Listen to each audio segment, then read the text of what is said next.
Pengalaman pertama ganti spare part di bengkel resmi. Jadi si Wuling Air-EV yang gue punya ini kemarin pada saat servis odometer 40.000 itu gue ada info ke SA sama mekanik kalau rekstirnya sepertinya udah mulai oblak. Dan ternyata setelah kemarin dicek, mereka mendiagnosa bener ini oblak dan bisa diganti. Dan yang lebih bikin happy-nya lagi, ternyata si Wuling ngasih garansi spare part buat mobil-mobil Wuling itu selama 5 tahun.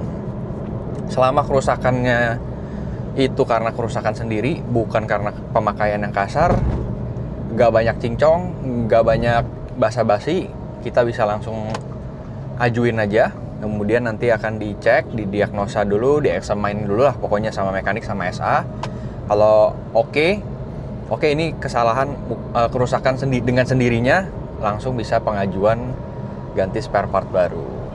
Nah, apakah nanti akan ada biaya silumannya atau beneran gratis 100%? Dan berapa lama durasi penggantian spare partnya? Gue juga penasaran. Ntar ikutin aja videonya. Gue spill di akhir video ya. Oke, sekarang gue udah sampai di Wuling Arista Gading Serpong. Langsung kita urusin dulu ini administrasinya ya. Setelah proses administrasi di meja, sekarang lagi cek dulu nih mobilnya. Sama-sama Aling Pikachu guys, tapi ini udah pakai BBS, ini masih standar. Ini Aling versi Royal, ini Aling versi pelit. Jadi kalau indikasi ganti rekstir itu nggak tahu deh kalian kedengeran apa enggak. Ini tuh bunyi dek pas digoyang-goyangin. Jadi indikasinya kalau rekstirnya udah mulai ini nggak sampai bermasalah banget sih sebenarnya, tapi sedikit udah kelihatan wear and tear-nya atau degradasi. Biasanya dibelok-belokin gini dia ada jeda, kemudian ada bunyi dok dok dok. Walaupun di mobil gue ini sebenarnya bunyinya belum terlalu sampai dak dok banget, tapi sedikit ada lah. Karena ngantri dan tadi pengerjaannya 3 jam, belum sama antriannya. Jadi gue minta jemput dulu, beli kopi dan lain-lain. Nanti kalau udah saatnya mobil gue yang dikerjain, baru kita balik lagi. Nah, kita ngopi dulu guys. Untuk supaya ini ya, mata lebih high definition. Sama ngevlognya lebih semangat. Yes, mobil gue udah masuk. Mulai proses nih ya. Tada, udah diangkat guys. Tapi kayaknya rekstirnya yang lama belum dilepas nih ya.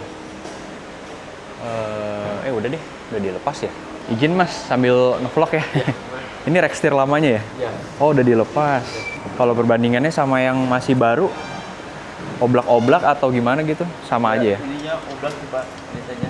Ujungnya ininya ya? Ini di dalamnya. Oh, dalam sana ya? Iya. Yang bikin ininya dari sini. Ini lama, itu baru. Ini yang nyambung ke steering wheel itu ya? Ya, ini kayak tadi. Kalau ini dia oblak juga nggak? Apa sama aja? Paling kalau ini tuh kan ini dari rekstir ya. Dari rekstir ke intermediate, dari intermediate ke EP. Paling dari intermediate-nya sih biasanya. Oh, cepet juga guys. Tahu-tahu udah dicopot. Soalnya tadi di info ke gue itu udah masuk stall sekitar jam 11 pas. Sekarang 11.28. Rekstirnya udah terlepas, jadi mungkin estimasi selesai bisa lebih cepet. Estimasi awalnya itu sekitar 3 jam pengerjaannya. Kalau ini tie rod ya? Ya. Masih aman nih ya? Itu masih bagus pak. Masih bagus, oke. Kalau ini? Oh, itu yang barunya tadinya kan waranti ya. Tadinya mau dicoba diganti, ternyata pas dicek ininya masih bagus. Oh oke. Soalnya estimasinya 3 sih. Oh 3. Kalau kayak gitu sekalian request ganti baru sekalian bisa nggak? Mumpung udah ada partsnya gitu. Mungkin bisa aja sih pak. Cuma kalau waranti nggak bisa, jadi harus berbayar. Soalnya kan maksudnya waranti itu kita harus punya data kalau barangnya itu rusak. I see. Oke. Jadi nggak bisa kalau belum yang ini belum rusak ya ini jangan dipakai gitu ya. Kalau ini kan bekasnya bisa disubmit ke sana gitu ya udah rusak. Oh iya ngerti. Kalau barangnya Ada bukti ya, bener-bener. Oke. Ini di dalamnya ada gear-gear gitu guys. Nah, mungkin ininya kali ya yang udah selek gitu ya, kalau yang lama udah aus. Nih, ini yang baru, itu yang lama tuh. Tapi bisa berkarat juga ya? Iya. Yang baru. Sambil nge-vlog gak apa-apa nih mas? Gak apa-apa. Si masnya masuk ke YouTube apa di blur aja nanti? Boleh Pak, Gak apa-apa ya, aman ya? Ya izin dulu guys, siapa tahu kan ada yang nggak mau masuk video gitu kadang-kadang. Ini namanya tie rod. Tie rod sama rack end bedanya apa mas? Atau sama nih? Kalau di sini tuh tirot sama tirot tuh kita nyatu ya Pak. Kan rata-rata kalau di brand luar tuh tirot sama tirot ini tirot sama long tirot tuh bisa. Kalau di sini tuh jadi udah satu. Oh oke. Sambil belajar supaya tahu aja guys. Nih kayak gini nih guys, kolongnya mobil listrik ya. Lebih tepatnya si Wuling REV. Simpel banget ya, itu baterai di tengah, itu belakang motor listrik. Kalau lihat begini tuh inget itu ya, apa kayak Tamiya gitu. Mini four wheel drive. Kan ada dinamonya, terus tengahnya pakai baterai. Ada gear-gearnya juga. Oh, ini yang pakai velg BBS. Ini REV Lite ya, Mas? Lite bukan long range ya ini ya. Oh, bedanya itu tuh guys. Tengahnya nggak ada layar head unit. Terus itu cuman kayak tablet gitu doang. Boleh nanya nggak mas? Ini odometer udah berapa nih yang Lite? 30.000. Oh, battery health-nya udah berapa nih kalau ini? Kalau itu baru harga di 98. 98? Ya. Oh, oke. Odometer 30.000, battery health 98%. Kurang lebih sama lah ya. Punya gue juga segituan kemarin. Mari kita lihat lebih dekat bentukan rack steer mobil ya. Buat kalian-kalian nih, terutama para cewek yang mungkin nggak ngerti mobil, semoga dengan gue share kayak gini kalian jadi lebih ada gambaran lah spare part mobil tuh gimana. Ini namanya rack steer. Nih sampai sini. Nah kalau yang ini disebutnya tie rod. Kadang-kadang di beberapa brand dibagi dua bagian, ada long tie rod, ada rack end sama tie rod end katanya. Tapi kalau di Wuling dia jadi satu kesatuan. Ini karet bootnya untuk melindungi gear-gear dalam ini dari debu, supaya kalau lagi pemakaian debu nggak masuk terus merusak gearnya, makanya dilindungi pakai karet boot ini. Terus katanya yang bikin oblak itu karena ini kan ada garis-garis di dalam ya. Nah garis-garis dalam ini udah mulai aus karena kan namanya benturan besi ke besi kan, lama-lama sering pemakaian dia aus jadi agak oblak, nggak presisi lagi. Cermin sikapmu yang mampu meredam rasa keakuanku. Ya beginilah ya, kalau udah di bengkel gue si sotoy pasti pengen kepoin gitu. Ada juga orang yang nggak mau pusing mobilnya diapain aja, tapi kalau gue tuh si paling mau tahu aja gitu, kepo. Rack steer udah beres, tinggal pasang, tinggal lepasin itu dulu tuh guys. Jadi kayak steering column gitu di kolong, di bawah situ ada modulnya lagi, nanti dilepasin itu juga diganti. Pengerjaan paling ngeselin kayaknya deh. Posisinya awkward banget ya mas ya. Gua tahu nih rasanya pegelnya gimana, soalnya kalau pasang dashcam di mobil ini, itu ruang kaki di depan kan agak sempit ya. Jadi ngerapiin kabel di kolong dashboard itu posisinya awkward banget. Makanya gue tahu banget tuh rasanya tuh capeknya pegelnya tuh bagaimana di sana. Tuh sama, gue juga sampai tiduran gitu balik badan. Apalagi nih kondisinya si masnya badannya tinggi gede. Gue aja yang agak mini susah tuh begitu ngolong. Gimana ini mekaniknya yang tinggi gede. Wah, tuh dia tuh. Itu dia terlepas. Itu namanya steering intermediate ya mas? Ya. Ini steering intermediate-nya yang lama. Indikasi kerusakannya di mana nih mas? Biasanya kalau nggak di sininya di sini. Oh. Tapi lebih sering di sini sih. Oke. Kalau ini memang agak lemas gini ya? Tuh, ini ada gear. Oh sama ya, yang baru juga. Ini dia nih, ini yang lama, ini yang baru. Ini cuma kotor doang ya? Iya, kotor. Jadi ini dari steering wheel, ini yang menyambungkan ke rack steer. Dari atas Oh. ke sini, ininya Oh, kalau pusing ya udah bawa ke bengkel deh mendingan. Jangan coba-coba bongkar-bongkar sendiri. Ini ujung-ujungnya karatan juga ya? Iya. Oh, Ini yang tadi yang nyambung sama ini. oh iya, iya. Tapi ini kelihatan ya, ini udah kayak Ya, geriginya itu udah mulai nggak presisi gitu ya. Iya nih guys, tuh kelihatan tuh. Jadi gerigi-geriginya ini nggak lurus-lurus lagi, tapi dia udah kayak meleot-meleot gitu. Sudah terpasang lagi guys.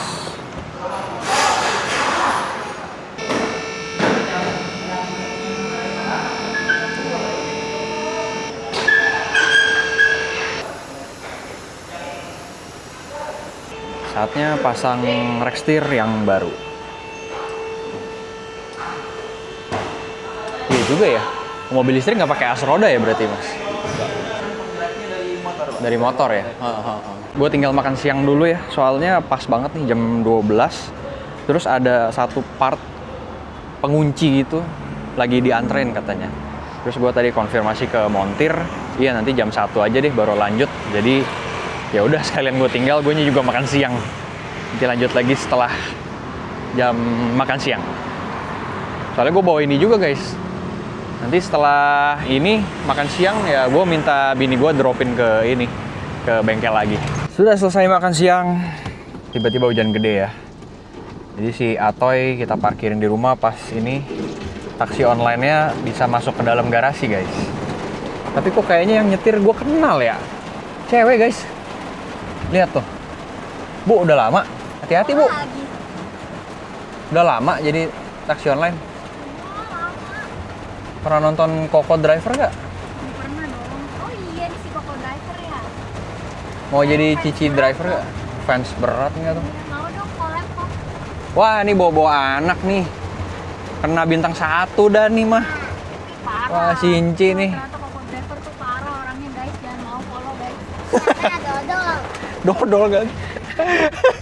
Bercanda guys. Ini nih istri gua. Tiba-tiba hujan gede.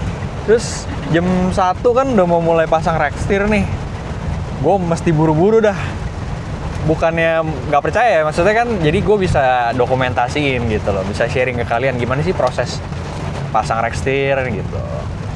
Kalau nungguin hujan reda, ya udah wassalam, udah keburu kelar tuh mobil. Di kiri aja ya bu, hati-hati bu, pelan-pelan. Di belakang ini aja nih Alves bu. Belakang apa ya? Ini kepelanan nih bu. Oke. Aja, nggak kejauhan. Nggak udah. Kehujanan. Kan pakai payung. Makasih ya bu. Nanti tipnya via aplikasi. Aja deh. Di rumah aja. Wah mantep juga nih. Ditantang gua sama driver cewek guys. Bentar ya. Duh payungnya belum dibuka. Dadah. Dadah. Mari kita bertualang. Bertualang. Hampir jatuh gua. Tadi panas terik ya. Sekarang tiba-tiba hujan badai. Ntar habis hujan nggak lama panas lagi. Belakangan ini kayaknya cuaca lagi simpang siur guys. Stabil banget. Wah, udah terpasang ya mas rekstirnya? Udah terpasang ya? Oh belum? Yes, pas guys. Tadi nungguin ini ya, cable ties-nya ya. Tapi dia nggak pakai yang besi gitu ya? Kalau dari bawaannya sih pakai pak. Cuma karena emang susah buat digunain lagi, buat dipakai lagi. Jadi Oh. pakai ini. Jadi, Oke. Jadi nggak terlalu ngunci kalau pakai yang lamanya. Oh, karena udah kendor gitu ya? Kalau beli terpisah nggak ada ya? Khusus ininya doang gitu?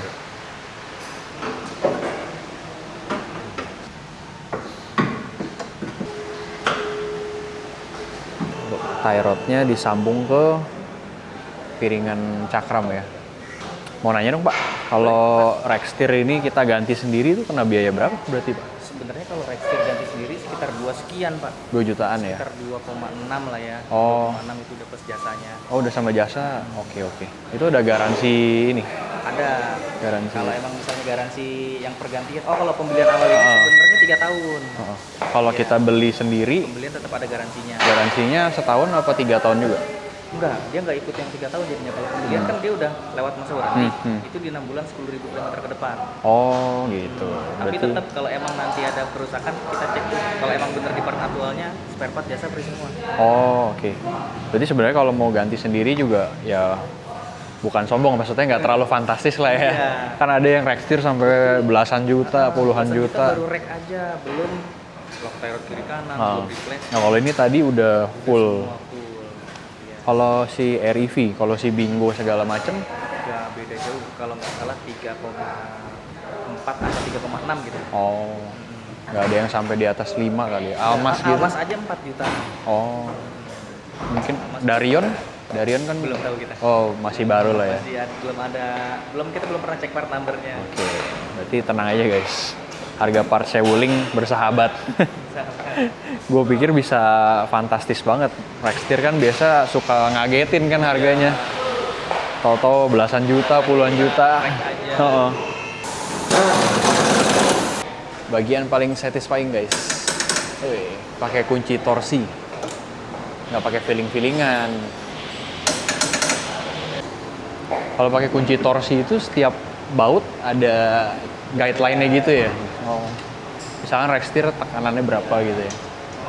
Gitu guys. Jadi nggak pakai feeling.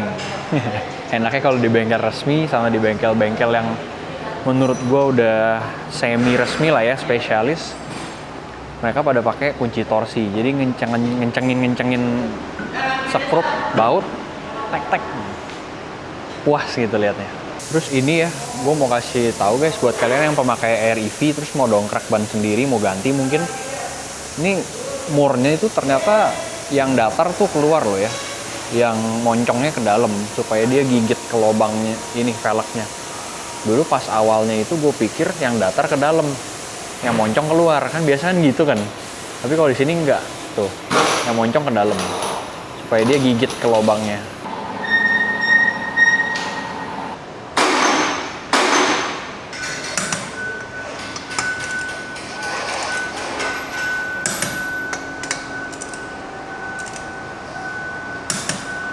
Selesai juga akhirnya guys. Tadi yang bikin lama itu karena pengecekan setelah pemasangan Rextir ya.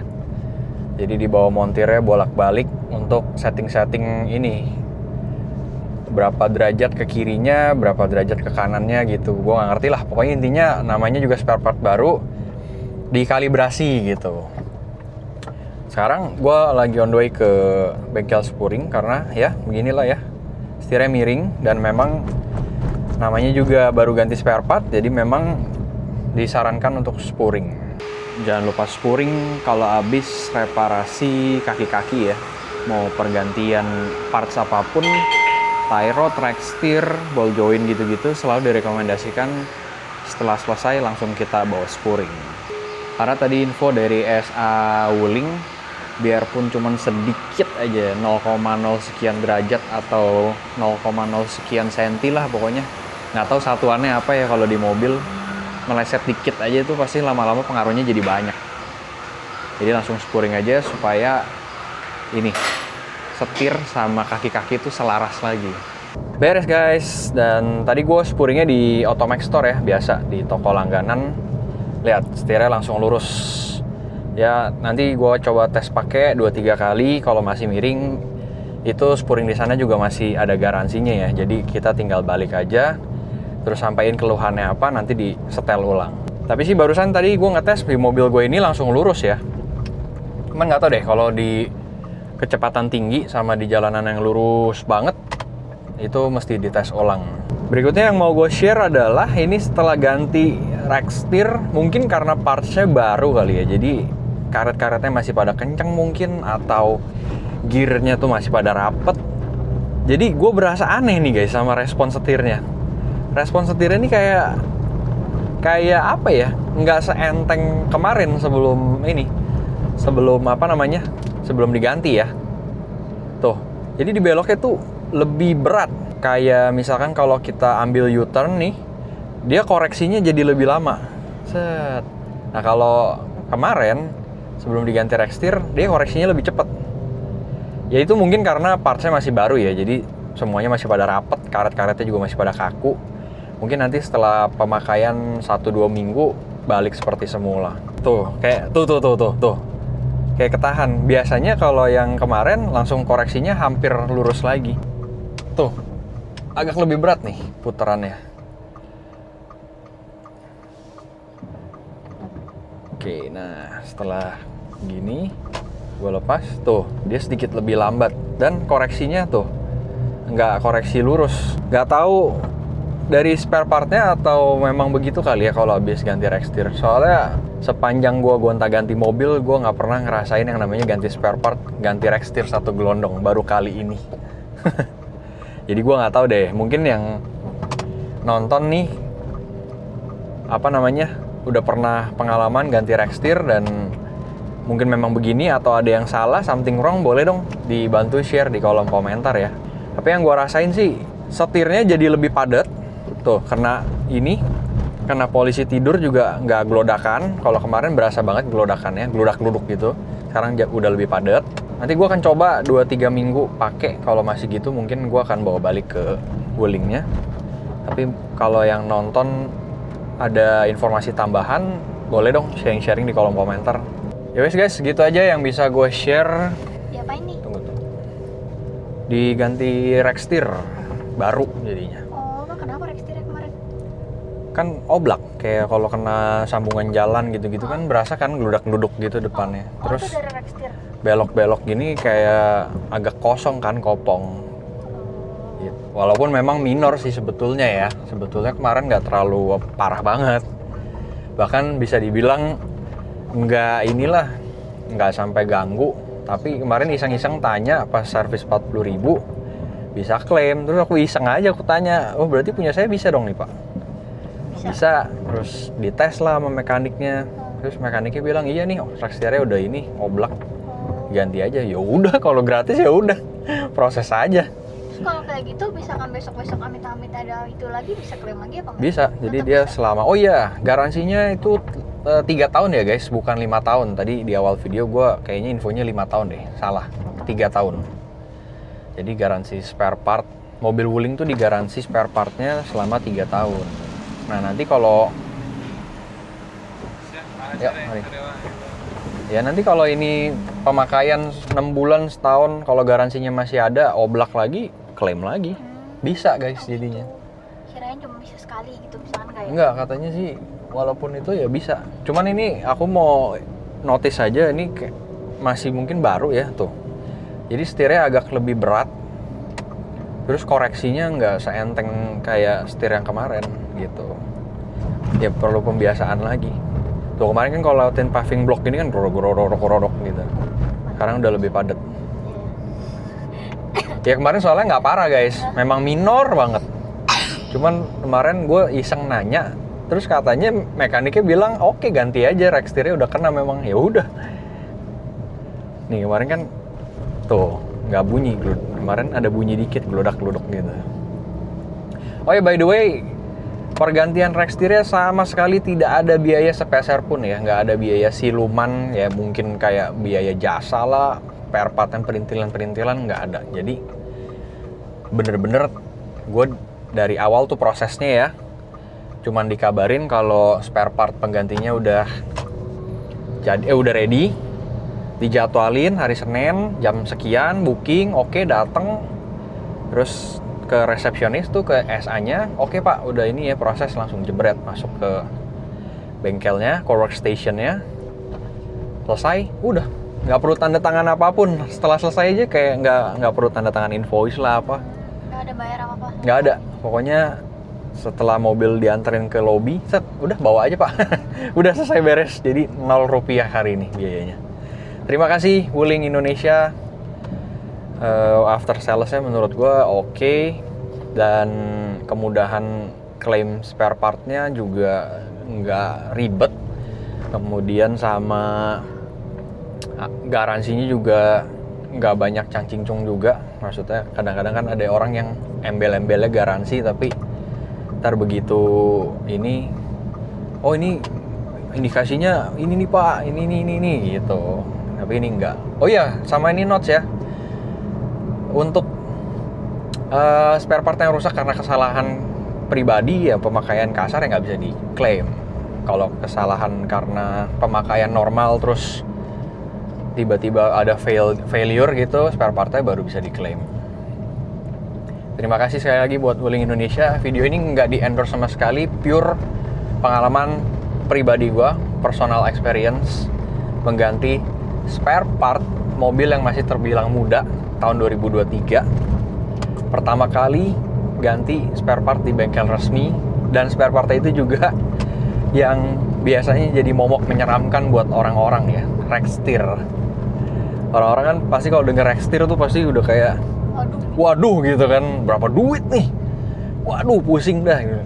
Dan ternyata tidak semenyeramkan itu. Kedua, informasi tambahan tadi, kalaupun tidak diklaim garansi, harga pergantian spare partnya itu nggak segitu fantastisnya lah untuk sebuah mobil ya. Gue nggak nyombong, nggak ada maksud nyombong ya. Kalau beli sendiri tadi sekitar 2,6 sampai 3 jutaan, tapi udah include termasuk jasa pasang dan lain-lain, terus digaransi lagi juga 6 bulan atau 10.000 kilometer. Ya menurut aku sih spare part mobil segitu untuk sebuah Rextir standar ya, malah tergolong murah gitu. Aku disclaimer dulu nih, soalnya banyak yang kadang-kadang sombong lu 3 juta dibilang murah, tapi kan kita lihat dulu nih barangnya apa gitu. Kalau beli baju 3 juta kan mahal gitu kan. Tapi Rextir diganti 2 tahun itu wajar apa enggak? Nah, sebetulnya kalau pemakaian standar sih, pengalaman aku pakai mobil harusnya lebih dari 2 tahun ya. Karena ini mobilnya kecil. Baru enggak? Sebetulnya mungkin juga ya, tapi sebetulnya juga ini kemarin itu diganti bukan karena rusak juga. Jadi sebenarnya dipakai pun kemarin nggak masalah. Mungkin sampai Istilahnya tahun kelima juga aku rasa nggak ada masalah. Hal yang major banget buat Iya, ganti gitu nggak ya. sampai mungkin patah atau apa. Iya, berarti kan harusnya masih bisa panjang. Iya, kan, umurnya masih panjang. umurnya. Cuman yang mau gue notes adalah ya kemarin kebetulan gue tanya kan, oh bisa ya? Coba punya saya bisa nggak nih? Soalnya saya rasa ada oblak dikit bunyi. Iseng nanya, mekaniknya ngetes. Bisa. Terus mekaniknya suportif gitu kan. Iya nih Rextirnya udah agak oblak, disampaikan ke SA. SA langsung ngajuin. Sales advisor tuh kayak resepsionisnya. Oke Pak, ini bisa diklaim. Ya udah kita bantu klaim. Udah seminggu apa 2 minggu kemudian, sekitar seminggu 2 minggu lah, spare partnya ready, dikabarin. Udah langsung ganti. Ya udah, segitu aja guys yang bisa gue sharing. Terima kasih yang sudah menonton sampai akhir. Sampai jumpa lagi di video berikutnya. Bye.